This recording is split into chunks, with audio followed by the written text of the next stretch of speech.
first story is titled, Am I the a-hole for not giving up my room because my half-sister wanted it as a Christmas gift? I, female 16, live with my mom and her husband. My mom and dad divorced when I was 2, and she and her husband had another kid, my half-sister, 14. I visit my dad here and there, but not often due to him traveling a lot for work. Recently, I've grown into liking anime and other things, so I asked my mom if I could rearrange my room. It was super plain and depressing at first, so it felt good to add color and lots of decorations, posters, LED lights, pictures. It took nearly 3 weeks, but it came out super nice, and it overall makes me a lot happier to be in. Last week, my half-sister went into my room while I was visiting my dad to celebrate Christmas early, and she told her dad she wanted my room because it looked nice to her. When I came home, my mom told me about her wanting my room, and I said no. She said it would mean a lot to my half-sister, and I could take her room and redecorate that one. I said no again, and that if she really wanted a room like mine, she could decorate her own herself with their help. My mom said she was just a kid and wouldn't be able to do all the decorations like I did, and it would be simple if I just redecorated the other room.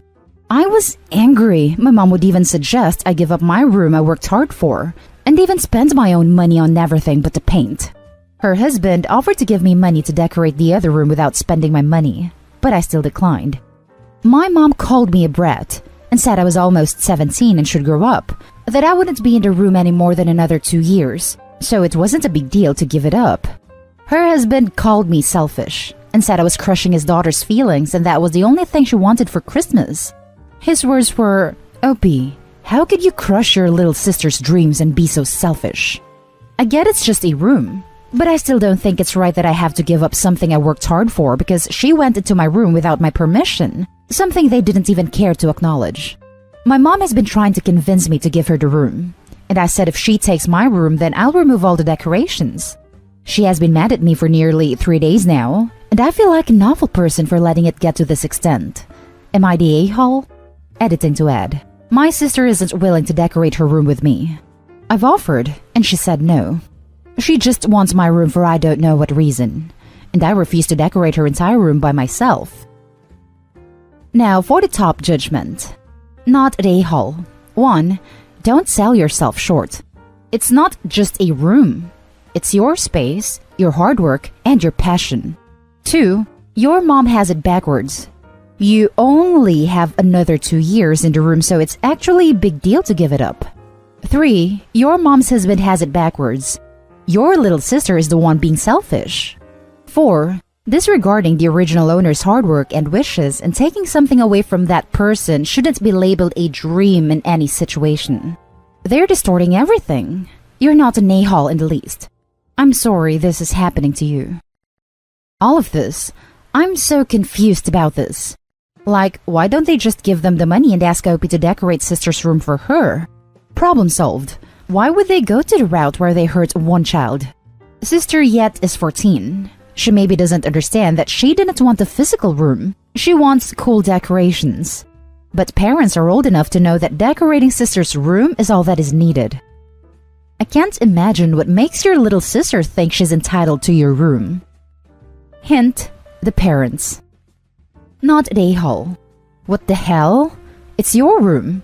I don't even get why switching the rooms was an option in the first place. I mean, politely asking you to help your half-sister decorate her room too, sure. That's a reasonable thing to ask. But just guilt-tripping you into giving up your own room? As a Christmas gift? The hell? I would say Opie could be expected to help her sister decorate her room, but with the money of the parents. The next story is titled, Am I the a-hole for letting my daughter celebrate Christmas despite my husband and his family's disapproval? My female 32 brother-in-law passed away in 2018 on Christmas Day in an auto accident at the age of 24. He was in the military, and his death was so devastating for the family. My husband's family no longer celebrate Christmas. It's become a death anniversary, and I cannot express how last year's holidays were. Family is supposed to gather on that day, and we're constantly reminded the reason we're all there is not to celebrate Christmas, but to mourn my brother-in-law. No gifts, no music, just people sitting quietly. Instead of Christmas decoration, there were pictures of my brother-in-law and candles. We weren't allowed to cook. Any meal we received was given away to neighbors. All I ever hear is, "I'm sorry for your loss," instead of "Merry Christmas." My daughter, 5, and her cousins got to watch Frozen on YouTube since TV was turned off at my in-laws. They got told to turn it down.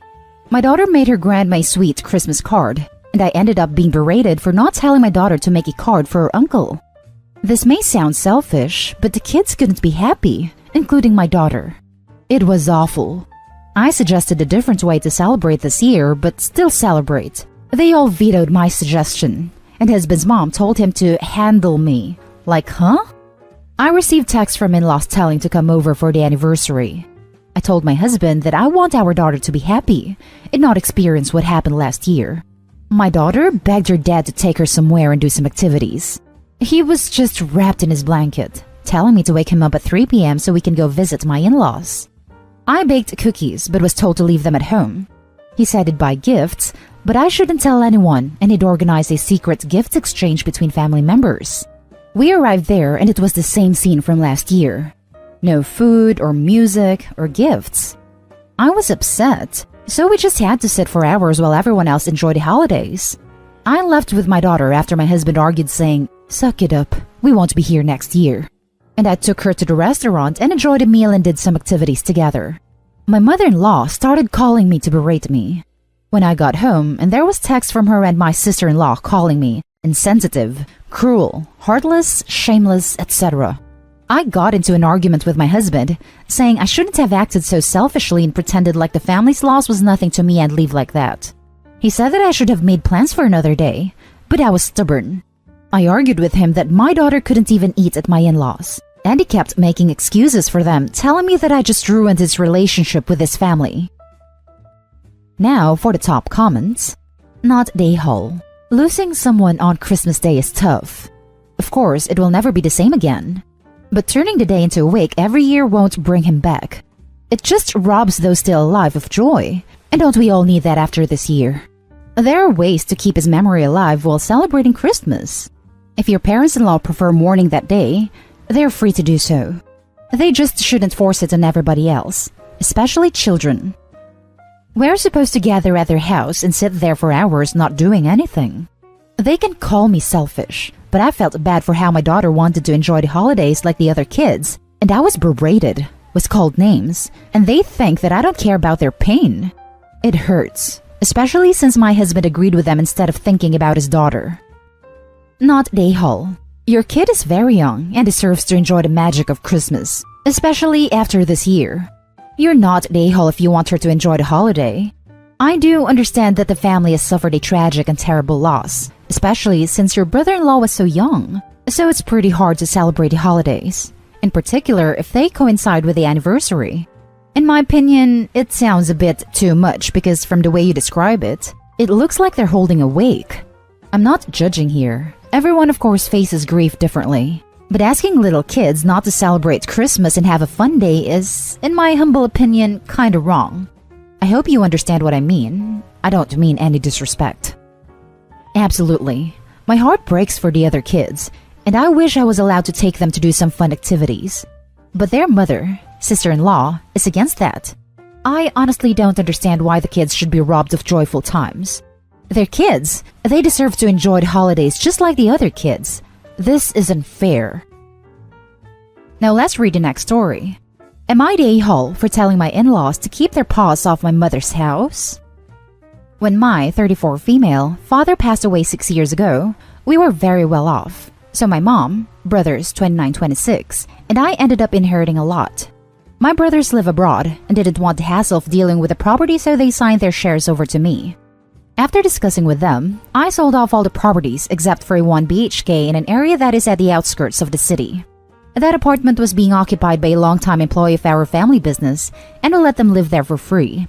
With my money and some of the family money, I bought 2 flats, 3 bed, 3 bath, in a really nice building. It's got amazing security, a gym, a terrace garden, and a swimming pool, and is in a really nice location. I took 1 flat and my mom lives in the other. We are really close to our mom, and she's a super chill lady who has been the best mom we could have asked for. Our dad was very controlling and made her miserable, so we are determined to do whatever we can to really let her enjoy her life now. Now the issue. My husband 36 and I have been married for 3 years. He moved into my flat because his parents and brother live in a 2-bedroom flat and we have no space. Plus, my mother-in-law is not a fan of how I'm not subservient to my husband and am independent and run my own business. So we felt the space would be better. Now, 2 things have happened. My brother-in-law, 38, has gotten engaged, and our longtime employee has retired and is moving back to his hometown, which means that his flat is going to be empty. I guess husband mentioned it to my brother-in-law, who is now saying that I should move my mother into the 1-bedroom and let them, father-in-law, mother-in-law, brother-in-law, and future sister-in-law, move into my mother's flat. I refused. At most, I could probably let brother-in-law move into the 1-bedroom flat, but he doesn't want it because it's so far away from the city. Well, my mother-in-law and brother-in-law didn't like that I said no, so they went behind my back and asked my mom if she could move. My mom is a sweet lady, and she didn't want me to have issues with the in-laws, so she told me that she would be okay with moving. I was fuming mad, and I told my brothers, and they agreed that they would not want my mom to move. I was going to politely tell them no, but when they came over, I heard my mother-in-law and brother-in-law tell my husband that he was not a man, and how could he not support his family? That I was a controlling witch, and my mom was just a widow and didn't need much in life anyway. She should be grieving and not enjoying luxuries. I lost my cool and yelled at them to keep their paws off my mother's house, and to get out of mine too. My husband agreed that they were really rude and horrid, but also said that I shouldn't have yelled at his mother, and that he was trying to sort this amicably. I was still pissed, and told him I wanted nothing to do with people who spoke about me and my mom this way. So, am I the a-hole for blowing up at my in-laws and then telling my husband I want nothing to do with his family? Some more context because everyone is asking. My mom owns the flat she lives in. It's all in her name. I own the flat husband and I live in. The 1-bedroom flat is also in my name because it's technically company property and I'm the CEO. Not the a-hole. She should be grieving.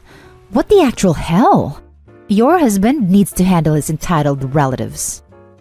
I agree. They basically went, "You're sad, so this is mine." Not the a-hole. After everything they have done, and from a legal perspective, do not allow any of them into your properties or you will be stuck with them for life. These are opportunistic people, and the fact that they went after your mother goes to show they'll never be anything other than trouble. If I understand this correctly, you are the owner of your mother's house, correct? If so, and if she pushes the issue, tell her if she wants to move, she can, but you will not rent to any other family. You may want to establish a professional relationship with an attorney to make sure you're covered on all ends. So her flat is in her name, but she won't do anything like move out or sign it over to anyone without getting a go-ahead from all 3 of us, me and my brothers. My mom offered to move out because she thought it would make this peaceful, but after my brothers and I told her to stay put, she will not push the issue in any way. Why does this sound so typically DC to me? Not the a-hole OP. I'm Indian and relate hard to the fact that your dad was controlling, so you want to do everything you can to make your mom's life enjoyable. You don't owe your in-laws anything. If brother-in-law wants to be a real man, he can earn and provide for his family and pay his own goddamn rent. And going behind your back was extremely sneaky. Tell your in-laws to back off and do what you have to protect your mom. Definitely DC. Initially, my mother-in-law was so proud of having an independent daughter-in-law, but as soon as she realized that that meant that I made decisions too, she changed her tune pretty quickly. I told my mom also not to entertain any nonsense from them. We've told her to just say that she will have to ask my brothers for permission, since the only thing they understand is male authority. Now, for the last story, am I the a-hole for not allowing my grandmother around my baby because of something she lied about when I was 15? I'm currently 28, female. I am married with 3 kids, 4-year-old twin boys, a 3-month-old girl. My grandmother is 71 female. Back when I was 15, my mom had a set of twins, boy and girl. She was put on bed rest because the C-section she had went wrong, and she lost a lot of blood. Where she needed help and I went to school full-time, she invited my grandmother into our home, free of cost, to help her out.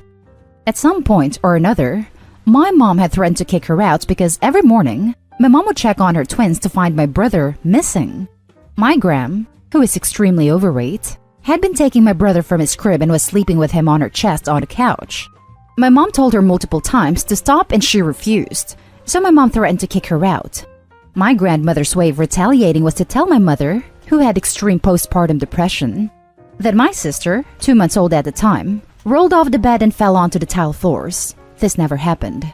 This obviously caused extreme panic on my mom's end, which made her spiral because she was already suffering from the postpartum. Because of this, I don't want my grandmother anywhere near my baby. I lived out of state when my twins were born, so she didn't see them until they were 2 years old, and she was never allowed around them alone. However, now that I live in the States and have a baby, she has been harping on me to let her meet my daughter. I kept telling her no, but gave no reason up until last night, when I reminded her that I witnessed her causing my mom unnecessary panic. I would not be allowing her near my child because I'm not going to chance her doing the same thing with me. My grandmother lost it and really tried saying that that scenario never happened and that we made it all up to make her look bad. A lot of the family has also sided with her. She told everyone and says that I need to let things go and stop living in the past.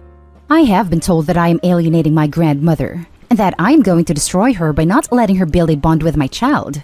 Am I the a-hole? Now for the comments. Not the a-hole. That is a huge breach of trust.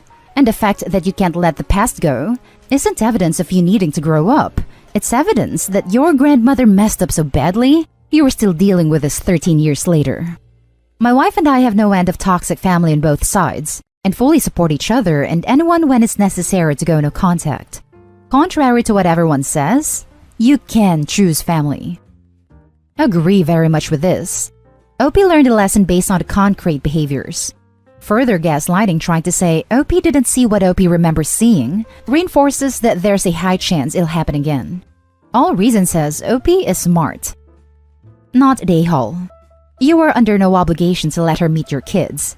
In fact, you'd be doing a disservice to your kids by letting her into their lives, no matter how brief a time. Stay strong and protect your babies. I have been told that I am alienating my grandmother. Just respond, yes, I am. On purpose. Grandma isn't entitled to a relationship with you or your kids. The fact that she won't admit that she did that to her daughter means she isn't willing to take responsibility for her actions. She's still trying to manipulate people, and it's an acceptable behavior, not the a-hole. And that's the end of this video, folks. As always, leave a comment and hit like and subscribe. And if you want more of this content, turn your notification on to get updated on the latest videos. And I'll catch you with the next one. Stay safe.